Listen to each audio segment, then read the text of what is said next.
Cheddar, beef, and macaroni baked is really good. First thing is do your macaroni. You can use elbow or any other kind that you like.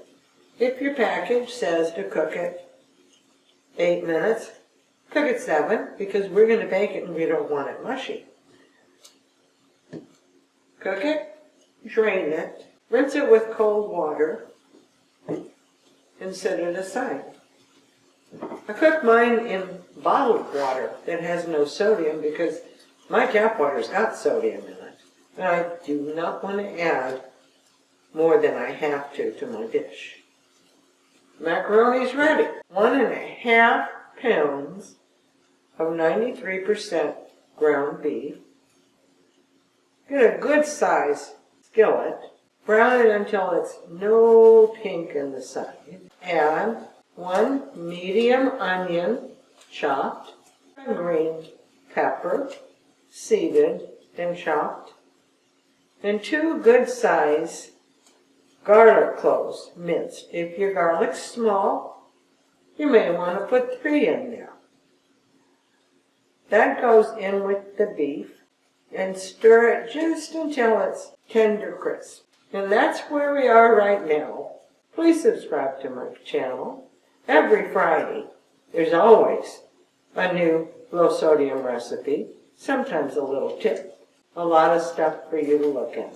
In my frying pan is going to go a can of no salt added crushed tomatoes, a 28-ounce can, an 8-ounce can of no salt added tomato sauce, 1/4 cup of no salt added tomato paste, and 1/2 teaspoon of basil.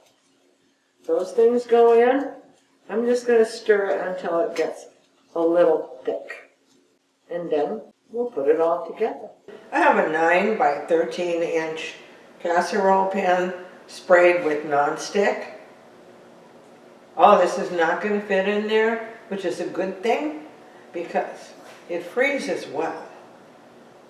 And whenever you make something that freezes well, and you're a low sodium person, make a bunch because we can't buy prepared dinners at our store. Mighty nice to have a meal in the freezer just to thaw out and heat up. Cheddar cheese, we're going to put that in. Then we want to put about 2 tablespoons of chopped up fresh parsley. All this macaroni goes in it, and then put what fits in here nice. I'll fill my other one up. Our mixture's in 2 pans, 1 for today, 1 to freeze. I've done it before, where I put it all in the 9 by 13, but as it baked and bubbled, it bubbled over, and I had a mess to clean up. That's why I do it this way. If you use store-bought cheddar at 170 per ounce, depends on how much sodium you're allowed for the day. That's really not bad. Our dinner's ready.